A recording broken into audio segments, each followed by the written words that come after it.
மக்களே, எப்பொழுதும் தவறு செய்து கொண்டு கடவுளே என்னை மன்னித்துவிடும் என்று கூறுவதை விட ஏதாவது ஒரு நல்ல செயலை செய்து, அதாவது பிறருக்கு பண உதவியோ மன ஆறுதலோ அல்லது நோய்வாய்ப்பட்டிருப்பவர்களை போய் பார்த்து அவர்களுக்காக கடவுளிடம் வேண்டுவதோ, இப்படி ஏதாவது ஒரு நல்ல காரியத்தை செய்துவிட்டு கடவுளிடம் சென்றால் கடவுள் மிகவும் மகிழ்ச்சி அடைவார் இல்லையா?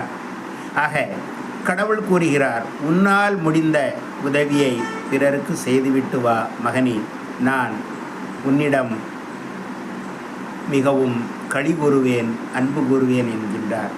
ஆக கடவுளுக்காக நாம் சிறு சிறு நல்ல செயல்களை செய்வோமா?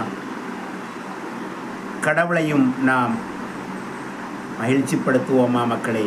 ஆமாம், கடவுளை மகிழ்ச்சிப்படுத்துவோம். நாம் நல்ல வழியில் வாழ்ந்தால் அவர் மகிழ்வார் இல்லையா?